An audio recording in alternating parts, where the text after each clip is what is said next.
using single column and maintaining history using 2 date columns. Okay. Now let us see how we can achieve that in the SSIS. So now let me go for, so I don't want to disturb the existing one. Let me go and create a new one, and let us assume that I want to create, okay, I want to create history table.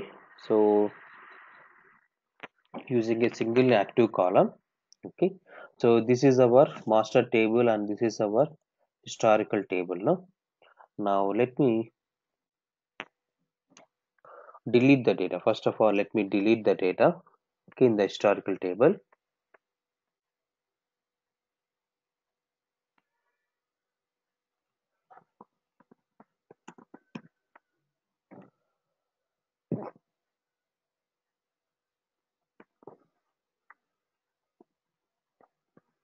Okay, so let me delete the existing data and let me add a extra column in this, an additional column in the historical table. Let me add a active column.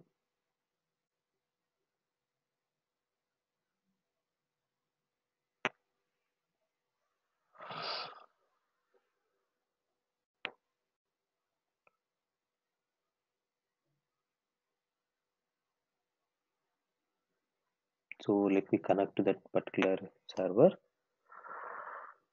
and let me connect to my database db underscore group again.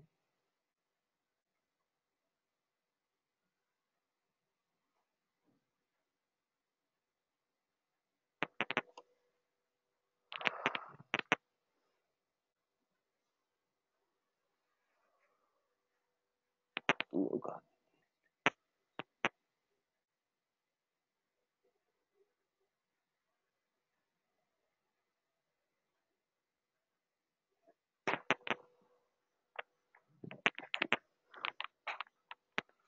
Yeah, let me connect. First of all, let me connect to our database.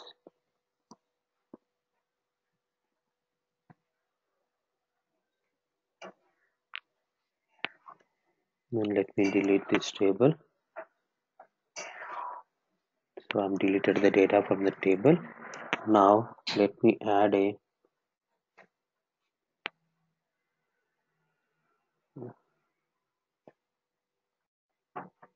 sorry. So let me add some extra column into this table. Okay, alter table, table name. So table underscore emp details history. Okay, add. So we want to add some active column. So let me make it as bit. Okay.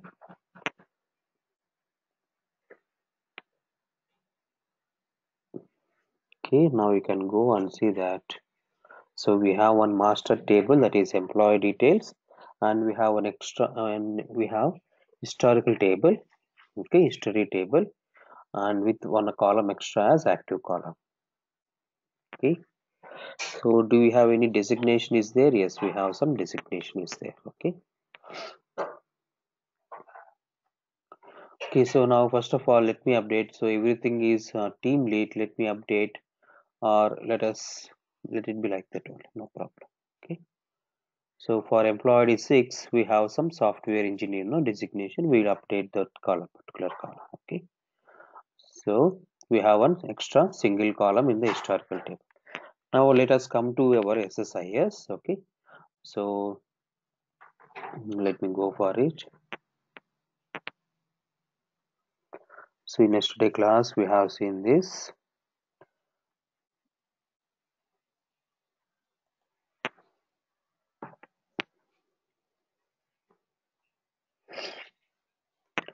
Let me name it as SAD 0 and SAD 1. Okay. Now let me go for one more data flow task.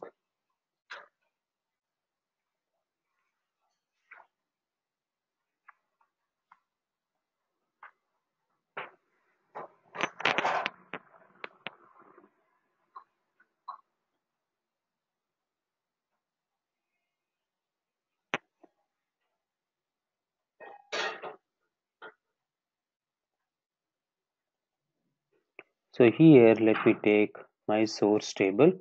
So first of all, let me take the source table for which I need to maintain the history. Okay, and let us locate our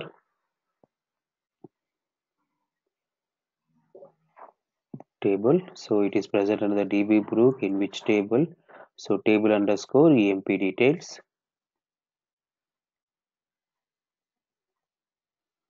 Okay, preview the data.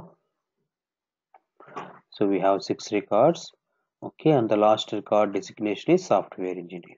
Okay, so now let me take the, so since we want to maintain the historical, that is slowly changing dimension.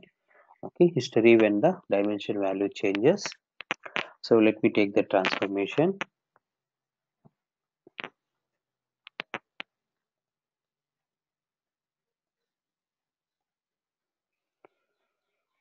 Okay, so here let me go on.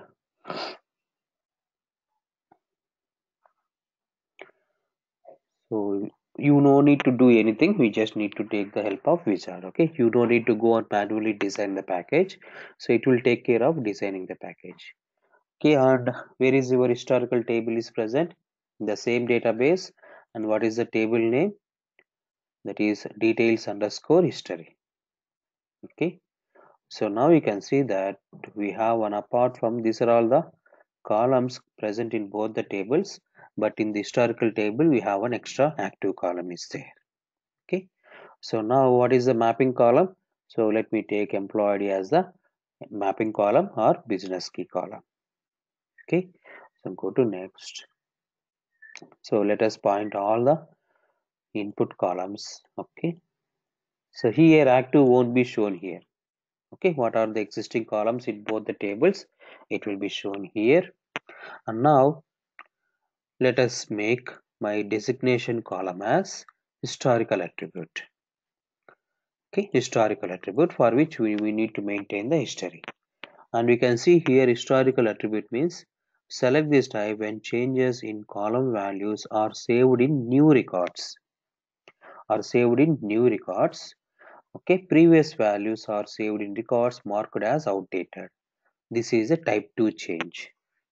Okay, so when you modify a designation, the changes will be stored in the new records and the previous records will be marked as a outdated. Okay, now let us go to next. Do you want to fail the fixed values? No, I don't want to fail. Go to next. Now here you can see that for historical attribute, it is giving us two options. Use a single column to show current and expired records. That is, I can now we have an active column, no? So now we are maintaining the history in a single column. So that whatever the active column we have created, no, that is showing up here. And for the current records, what is the value you want to give? Let us say 1. And for the expiration values, so for the expired records, what is the value you want to give? You can go and specify it as 0. Okay, for the current record, for the latest record 1, and for the old record, expired record 0, you can give like this. Okay, now this is, you can see here 1 is not valid value for a boolean. So let me see whether this will work out, or we can change the active column data type as integer again. Okay, so here you can see it is not accepting that. Okay, so 1 is not valid value for a boolean. Let me go for true.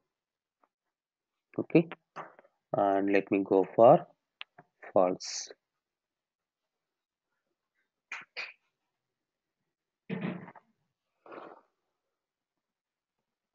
Let me make it as true and false. So active we have declared it as a bit, no? So in the database we have created the active column as a not an integer, as a bit, that is boolean. Bit or boolean are same, so that's why it is asking for either true or false. Okay, now go to next. Do you want to consider about the dummy records? No, I don't want to consider. So this is like a summary section. Finish.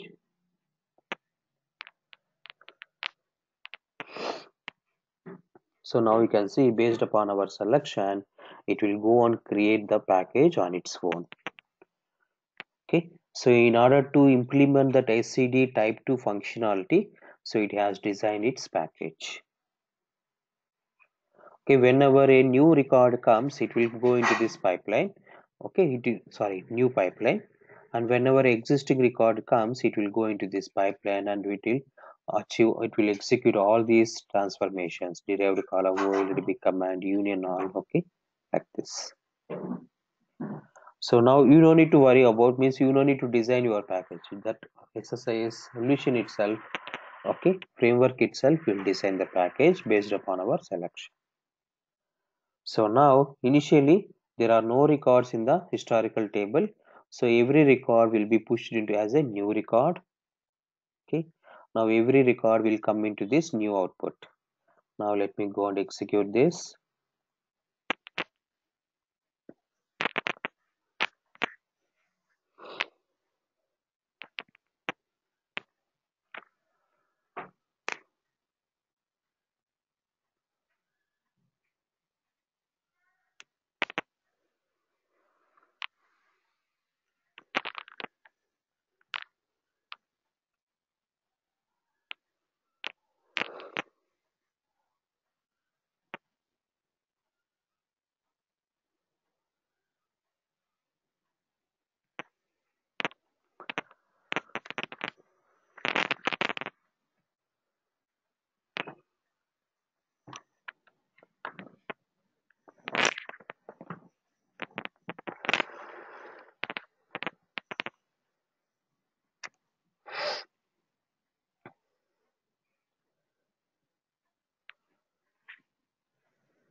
So let it execute.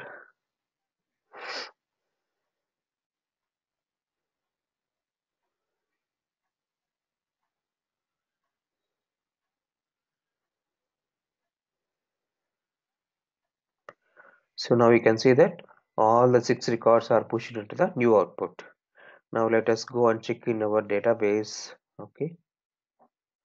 So you can see that all the records are executed in the or inserted in the historical table. Now you can see for all the records, active value is 1. Okay. So if you insert it as true, so since it is a Boolean value, it will insert in the database as 1. Okay, now let us go and change some designation value. So for designation, we have selected it as a historical attribute. No, now let me go and update the designation value. So let us say set designation as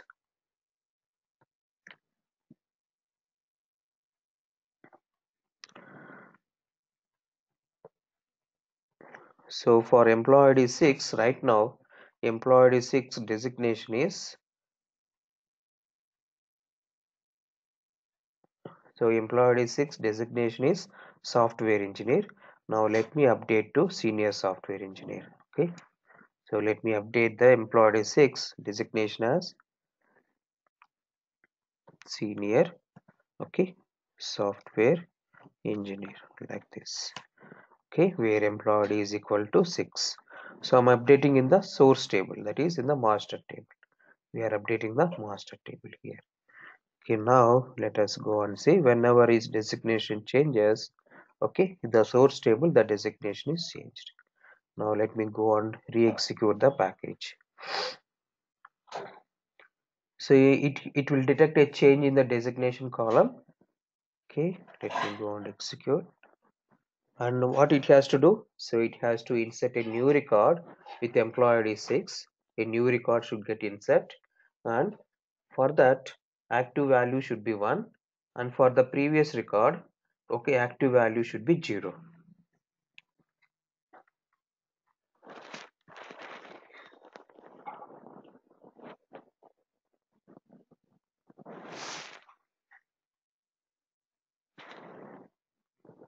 So now you can see here one record is coming into this pipeline, historical attribute insert output, and you can go and check, okay, in the historical table. So now you can see that for employee ID 6, okay, let me go for where empid is equal to 6, okay. Now you can see for employee ID 6 there is one more record inserted with the changed value, and active is 0, active is 1, and for the previous it is 0. Suppose if his designation again changed from, let us say, senior software engineer to team lead, so let us assume that his again his designation is changed, okay, team lead for employee 6. So now we can go and execute this one more time. Okay, so not only for team lead, not only for employee 6, let us say for employee 1 also. Let us say for employee 1 also, his designation is right now it is team lead. Let me say for man, let me say employee 1 is designation is changed to manager. So I'm updating two employees now. Okay, now let us go and see for those records.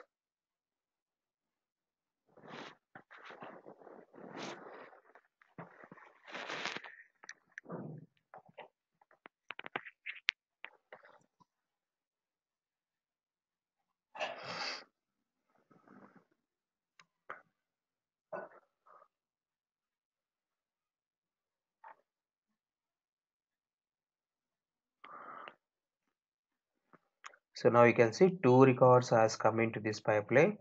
Now you can go and see in our table for employee 6 and 1, where employee in 1 comma 6. So now you can see for employee 6 there are three records. One is with the team lead, okay, and his active is 1, and for the previous two records it has make it as 0 and 0. For employee 1 also, one is with team lead, old one, and the new one is with manager. Okay, so this is what is called maintaining the history using the SCD type 2, okay, and using a single column, that is active column. Okay, now but in this, if I store the history like this, what is the problem? So here we are having the latest statuses, that is latest designation, but we are missing the period information, that is from which date, in which period he served as software engineer, in which period he served as senior software engineer, and from which date he got promoted to team lead. So that information is missing. Okay, so if you want to maintain the history in two date columns, we can do that. Now let me create one more historical table. Okay, so with two date columns, I don't want to disturb the existing core table, so let me create one more table. Okay,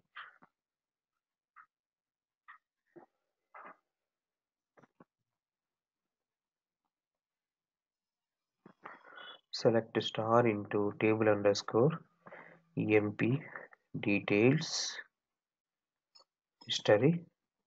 Let me create one more table, history 2, from table employee details, where 1 equal to 2. Okay, where 1 equal to 2. Okay, so I want to create one more table, historical table. Okay, so can go and see history 2. So a table is got created. Okay, a new table called is created. Okay, let me remove this statement. So I have taken only the schema, only the structure of the table. Okay, now let us go and see, let us go and add two date columns. So I want to maintain the history in two date columns, no? So let me add two date columns to this historical table. Add start date,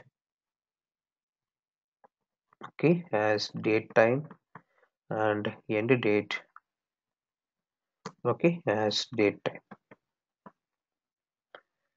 Okay, I'm adding two new columns. Okay, so let me delete this. Now let us go and see.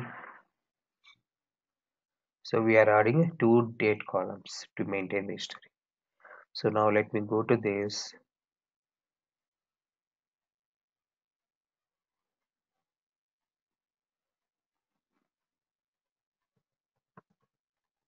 SCD type 2. Okay, using single column.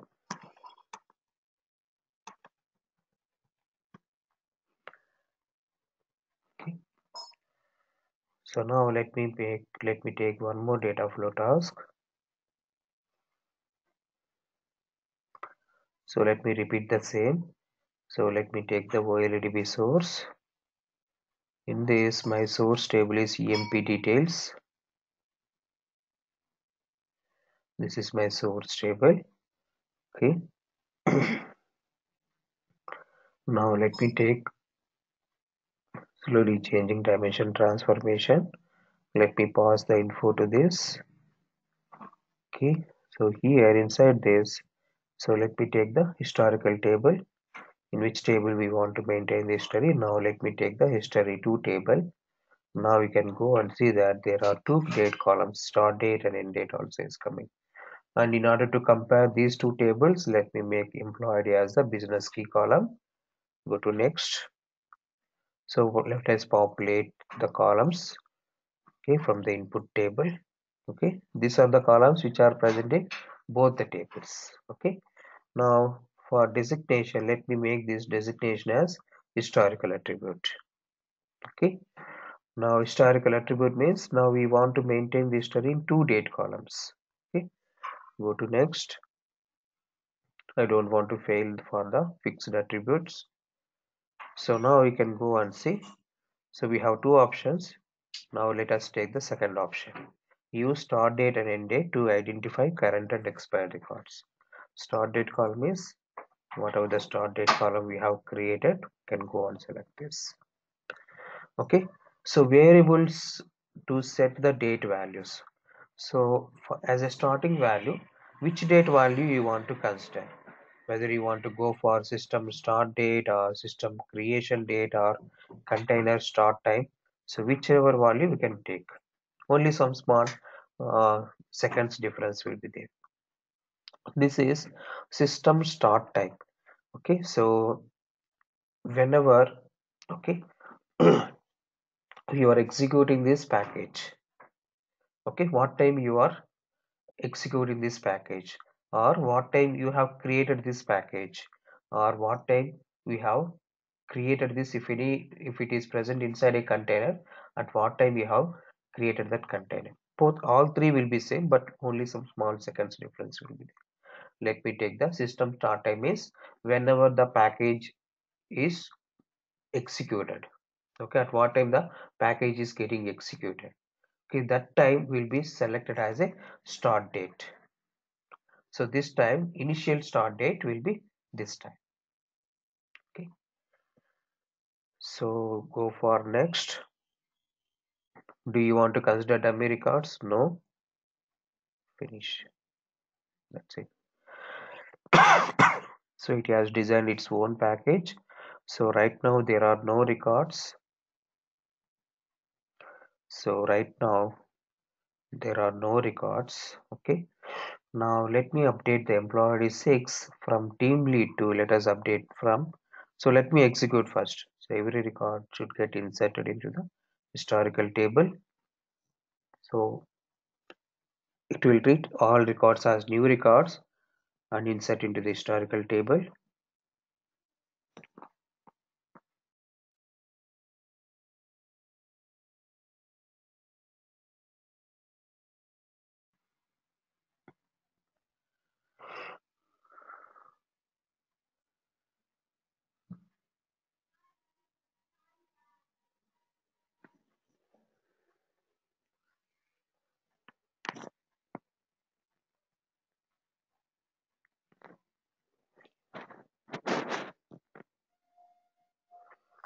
So now we can go and check in the historical table.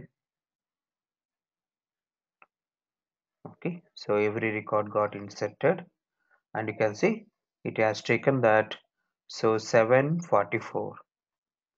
Okay, so at what time the package got started. Okay, so that's why I have included the date time here. Okay, so for all this end date value will be null, means all are active. Okay, right now all are active. So now at 7:44 we have inserted it. Now let me go and update the designation of, so let us say employee ID 6 for employee ID 6. So for employee ID 6, okay. So right now employee ID 6 is team lead. Let me update to technical lead. Let me update that into technical lead. Okay. So employee ID 6 I'm updating to technical lead in the source table in the employee details. Okay. So now we can go and execute. So here it is employee ID 6 is technical lead, and here it is in the historical table it is team lead only. Now let us go and execute this now one more time.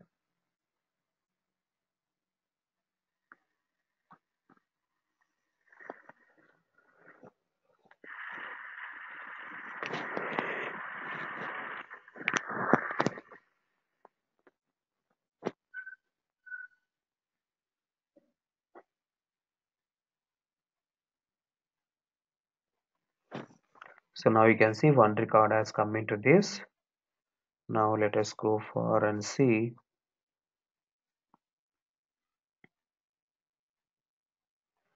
So now you can see for employee ID 6, okay. So earlier it was team lead, now it is technical lead, okay. And at what time that he has changed to technical lead? Now you can see here it is changed from 7 to 38 seconds. Now this will be the last date for the previous position. This will be the last date on which date he got promoted to technical lead. So that will become the last date for the previous team lead position. Okay. Now let me update this as from technical lead to, let us say, some manager. Okay, I'm updating to manager. Okay. Now let me update to, so it is 7:2, now it is 7:4, no. Now let me update to manager. Okay. Now let us go and execute the task.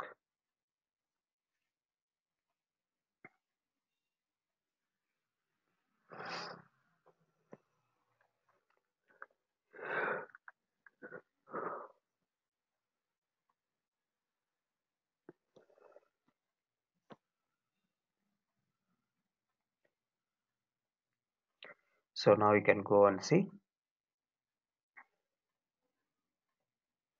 So for employee 6 there are 3 records. Okay, the latest one is manager, and he got promoted at 7:4:13.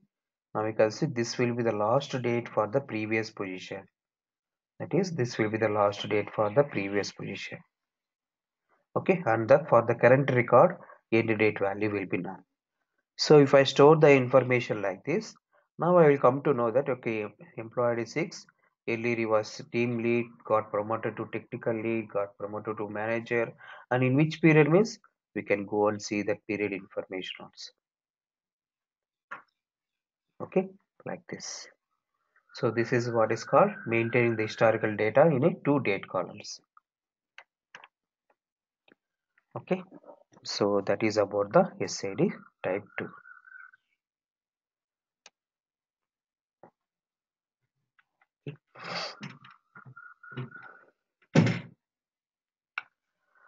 So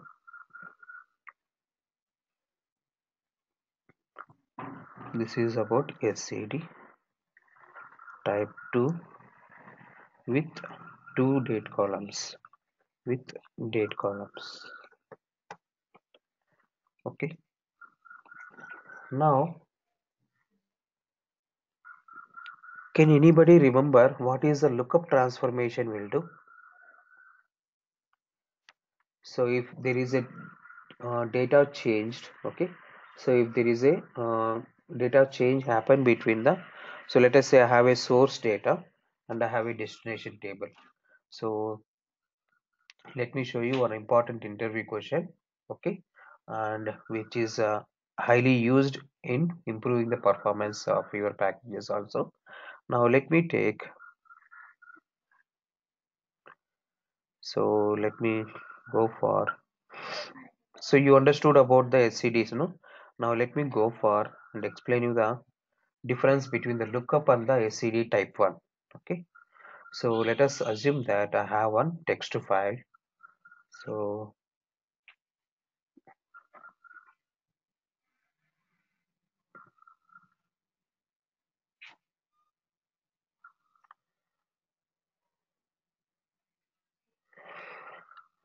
let me take one.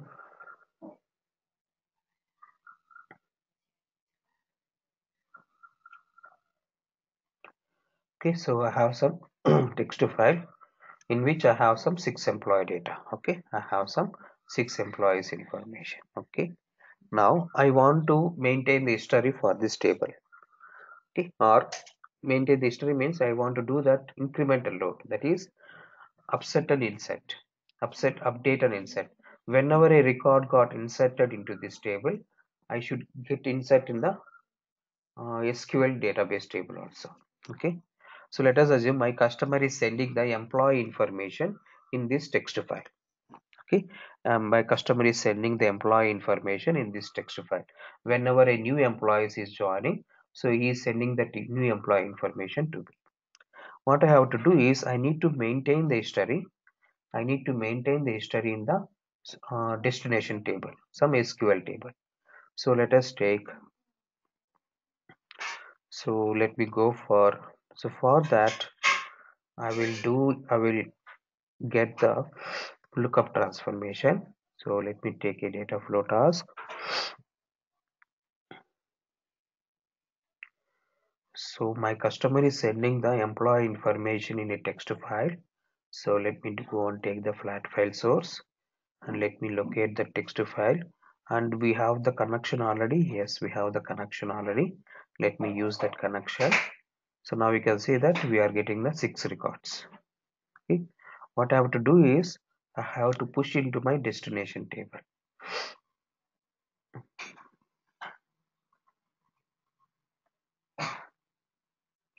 So in the dbBrook database, so let me create a new table,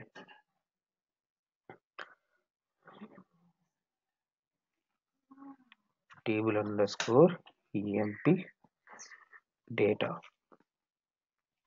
okay, or emp data info, okay, employee data information. Let me create a new table with this name.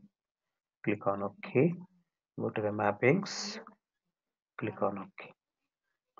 Now all the data, so it will load the data from the text file to the SQL table, table underscore emp data information.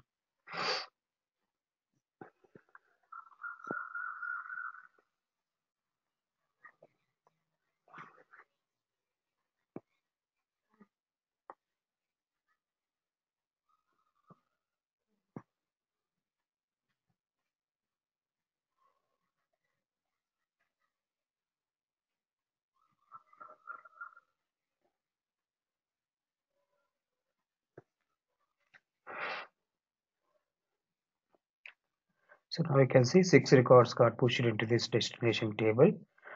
Now you can go and see that. Select a star from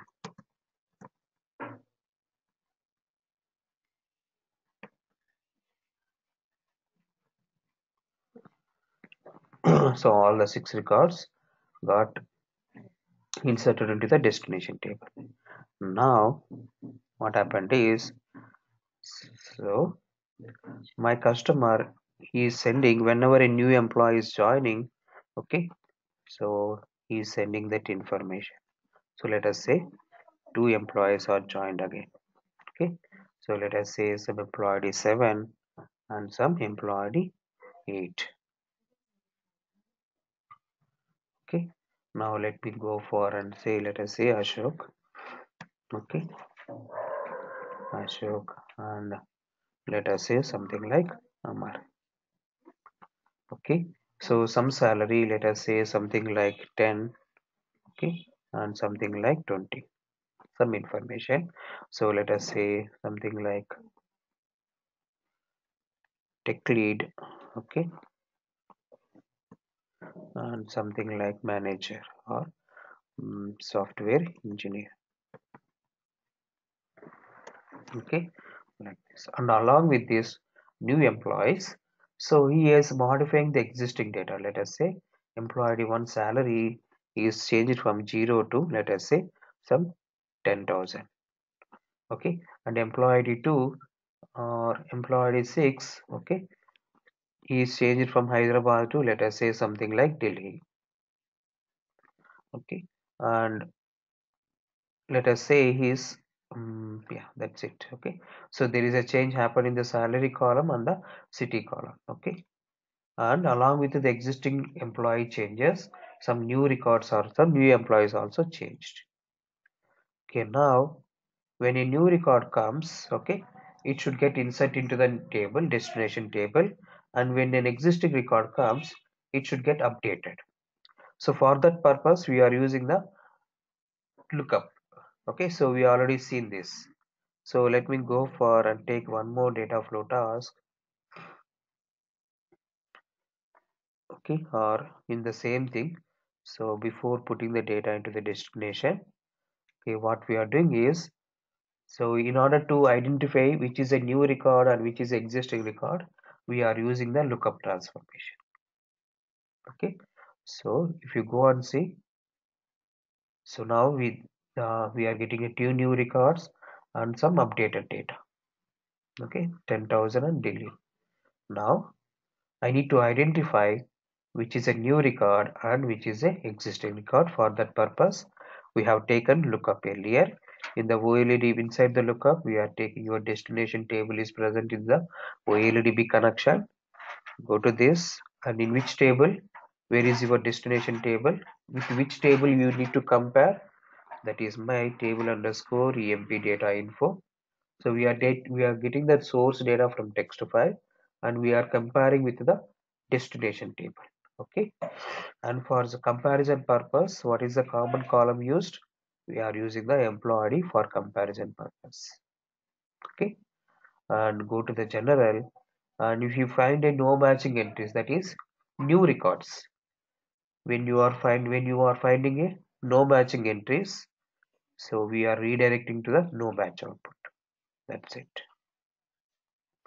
Now for the existing records, we are doing the, so now the lookup will separate the new records and existing records.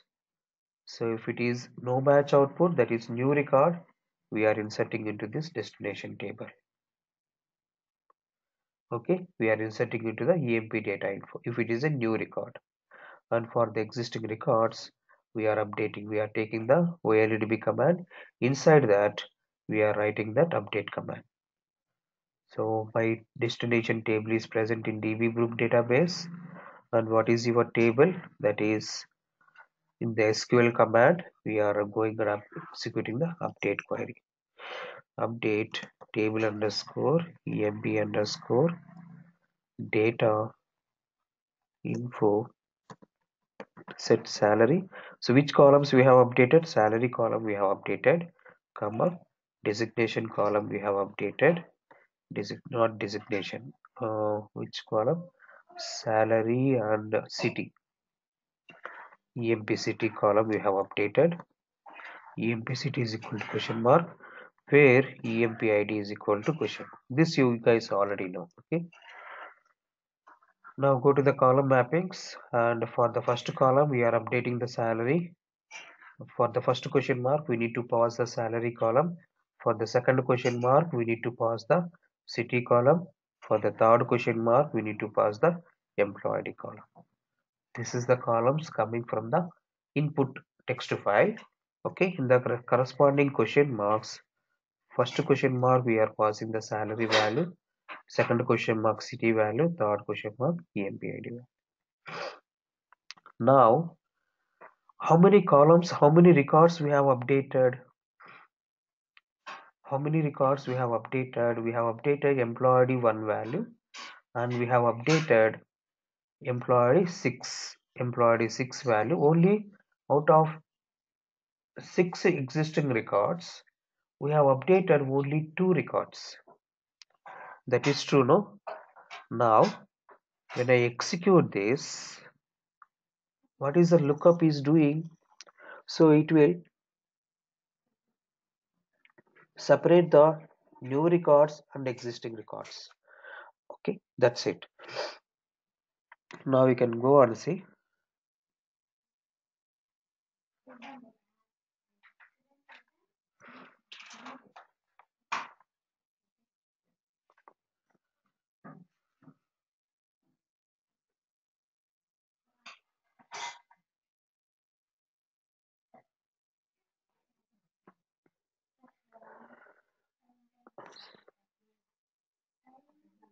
So now we can see that what is the lookup is doing. So it is identifying the existing records, and you can see all the existing records, all the 6 records are going and executing that update command.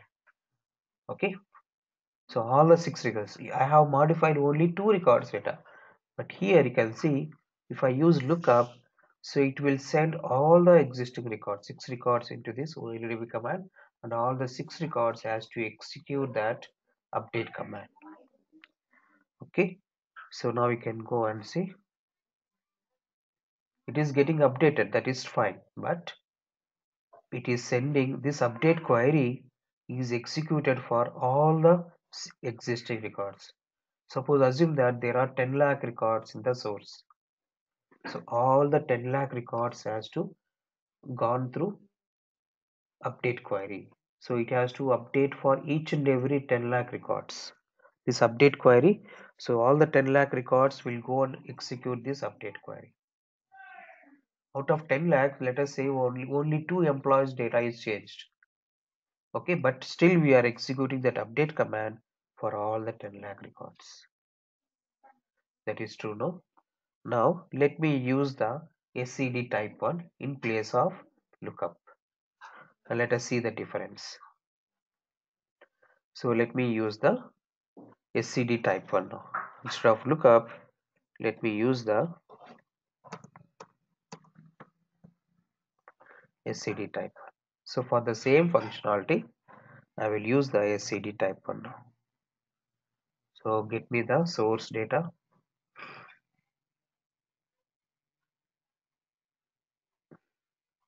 Now before that, let me update this text file.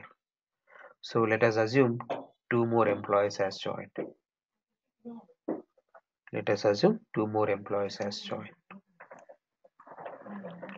Okay, so let us say employee ID 9 and employee ID 10. Okay, so let us say something like color. Okay, and something like color. Okay, now let me update the 2 of the employee salary. Let us say employee 2, let me make it as salary as 2 for identification purpose, and let us say employee 3 from Mumbai 2, or let us say from employee 7 from Hyderabad 2, let us say something like Vizag, some city, or let us say something like Kolkata. Okay, so 2 records got updated and 2 records got inserted. Let me save this file. Now let us go to this. So let me locate our source file. Connection is already there. Let me reuse that. So 2 new employees joined and 2 records got updated. Okay, Kolkata like this. Now let me use the SCD type 1. Okay, what it will do.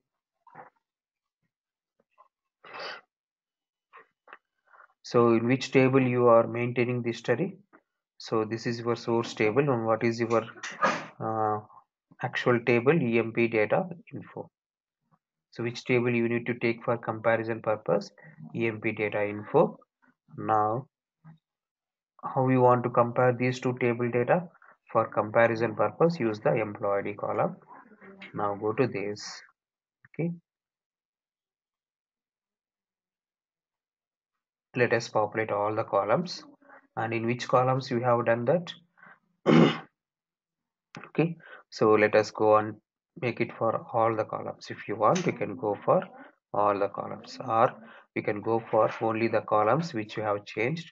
So for now we have changed the salary column. First of all, we have modified that salary column, and we have modified the city column. No, let me take this, or you can take for all the columns, no problem. Go to next. Now I don't want to fail. Okay, go to next, and I don't want to consider dummy records. That's it. Now this also you can see here. So it is, instead of you designing the package, it has designed the package, and you can see here new records will be put into this, and inside this for the existing records. So now you can see it has go on writing the where EMPCT equal to question mark, salary equal to question mark, employed equal to question mark, and here you can see for the first question mark city is salary employed. So it is designing the package on its own, and now you can see that major difference is, okay, so in this source only two columns I have updated, two records I have updated, employee 2 and employee 7. Okay, now two records we have inserted. Now let me execute this.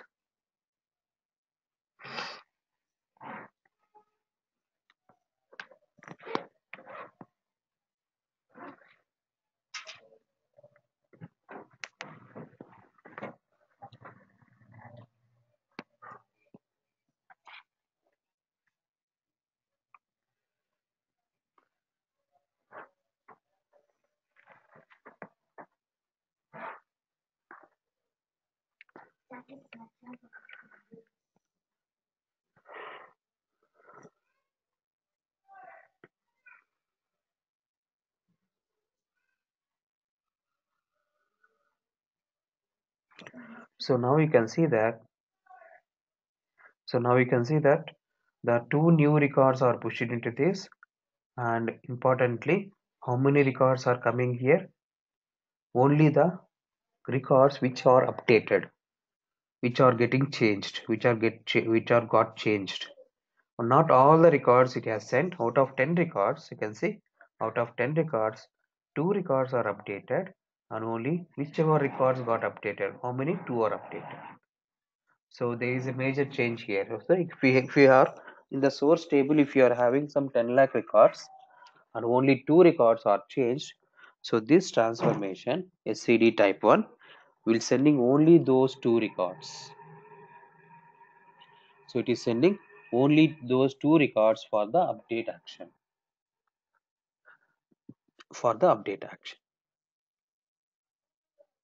Okay, so like this we can improve our package performance.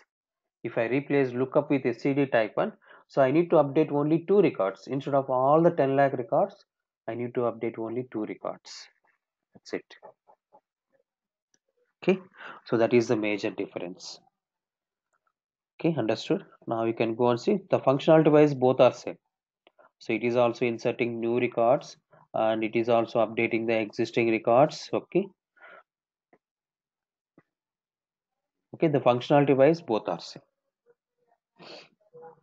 Okay, understood the difference. So if anybody asked you that how we can improve the package performance, so we can make this also as one of the valid point. Okay, so this is about the SCD types. So any doubt?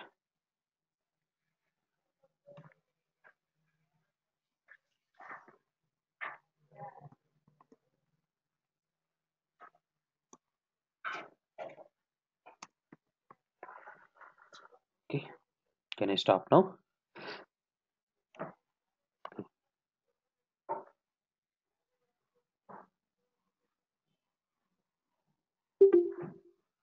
Thank you all.